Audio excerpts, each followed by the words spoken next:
Assalamualaikum warahmatullahi wabarakatuh.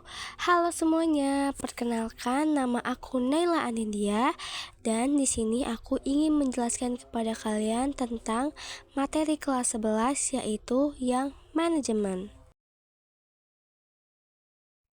Kita masuk di bagian yang pertama yaitu pengertian manajemen. Pengertian manajemen terbagi atas dua pengertian. Yang pertama pengertian menurut G.R. Terry dan yang kedua pengertian menurut Manny Parker.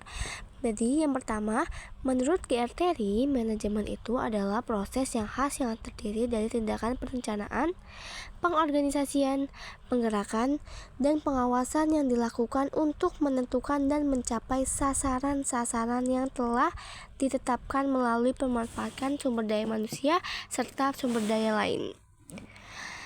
Manajemen adalah wadah di dalam ilmu pengetahuan sehingga manajemen itu bisa dibuktikan secara umum kebenarannya. Yang kedua, menurut Manny Parker. Sedangkan menurut Manny Parker itu adalah manajemen berarti sebuah seni atau kemampuan seseorang atau kelompok dalam mengelola, mengatur, dan menyelesaikan pekerjaan melalui orang lain atau pendelegasian tugas untuk mencapai tujuan. Nah, berdasarkan pengertian manajemen di atas, maka dapat disimpulkan bahwa manajemen itu merupakan sebuah ilmu yang mengatur sumber daya manusia atau mengelola segala sesuatu agar berjalan secara efektif dan efisien. Individu atau pelakunya disebut dengan manajer. Manajemen juga mempunyai fungsi loh. Jadi, fungsi manajemen yang pertama itu adalah perencanaan atau planning.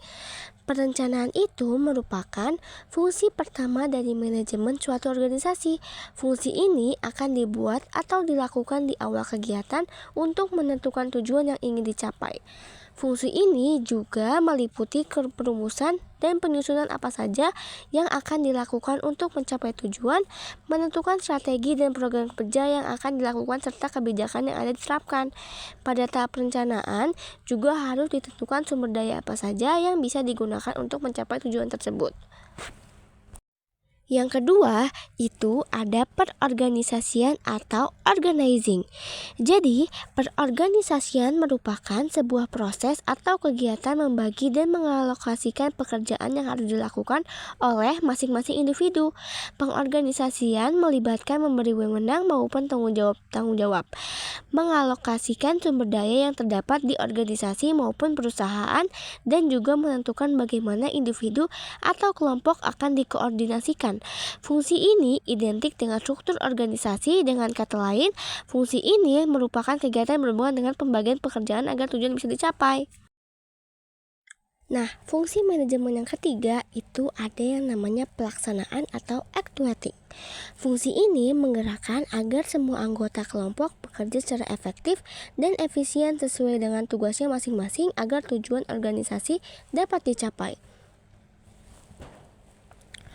Fungsi ini juga memiliki arti melakukan tindakan untuk memberikan pengaruh dan menggerakkan orang untuk bekerja dengan sendirinya dan penuh kesadaran. Dalam penerapan fungsi actuating, pimpinan perusahaan tidak hanya menggerakkan, akan tetapi memberikan arahan, motivasi, dan semangat kepada setiap individu yang ada di setiap organisasi. Yang keempat itu ada pengawasan atau controlling. Salah satu fungsi yang penting dalam manajemen adalah fungsi pengawasan. Fungsi ini akan menilai apakah yang sudah direncanakan berjalan dengan baik atau tidak, apakah ada yang harus diperbaiki untuk evaluasi atau perbaikan ke depannya. Dengan kata lain, pengawasan adalah kegiatan yang berhubungan dengan mengendalikan atau mengawasi setiap pekerjaan. Yang selanjutnya ada bidang manajemen. Jadi, bidang manajemen ini terbagi atas 4. Yang pertama, manajemen produksi. Manajemen produksi adalah suatu kegiatan yang dilakukan untuk mengatur jalannya proses produksi yang dilakukan oleh suatu perusahaan. Manajemen produksi juga meliputi bagaimana mengatur berbagai input atau faktor produksi supaya hasil produksi yang dihasilkan sesuai dengan yang ditetapkan. Bidang manajemen yang kedua itu ada manajemen pemasaran. Manajemen pemasaran adalah kegiatan pengaturan proses penyampaian produk dari produsen kepada konsumen agar berjalan secara efektif dan efisien. Kegiatan dalam manajemen pemasaran meliputi pemilihan segmentasi pasar atau memilih konsumen yang akan dituju, dan juga menganalisis kesempatan atau peluang pasar serta menentukan cara promosi usaha dan juga pengelola usaha pemasaran agar produk yang dihasilkan bisa dikenal oleh masyarakat. Kita lanjut ke bidang manajemen yang ketiga. Bidang manajemen yang ketiga itu adalah manajemen keuangan. Manajemen keuangan itu adalah kegiatan pengaturan dalam usaha, pencarian, dan pemanfaatan dana agar berjalan secara efektif dan efisien. Manajemen keuangan ini merupakan salah satu fungsi manajemen untuk menyediakan dana dalam rangka memenuhi kegiatan perusahaan loh. Bidang manajemen yang keempat itu adalah manajemen personalia. Jadi, manajemen personalia itu adalah disebut juga manajemen sumber daya manusia. Menurut Hasibuan, manajemen personalia merupakan ilmu dan seni mengatur hubungan dan peranan tenaga kerja agar efektif dan efisien untuk membantu. Kita lanjut di bagian tingkat manajemen. Kalian juga pada penasaran kan apa aja sih tingkat-tingkat manajemen? Jadi, tingkat manajemen itu terbagi atas 3. Yang pertama, top manajemen atau manajemen puncak. Top manajemen ini merupakan level tertinggi dalam tingkatan manajemen. Top manajemen bertanggung jawab atas semua kebijakan, strategi, dan jalannya suatu perusahaan. Dalam kegiatan ini, top manajemen akan lebih banyak menggunakan kerja otak daripada kerja fisik. Contohnya yaitu General Manager, CEO, Presiden, dan Dewan Direksi. Tingkat manajemen yang kedua itu adalah middle management atau manajemen menengah. Jadi, middle management itu adalah bertanggung jawab terhadap manajemen puncak loh. Dalam kegiatannya, tingkatan manajemen ini akan menggunakan kerja otak dan kerja fisik secara seimbang. Contohnya yaitu kepala departemen dan manajer cabang. Tingkat manajemen yang ketiga atau tingkat manajemen yang terakhir itu adalah lower management.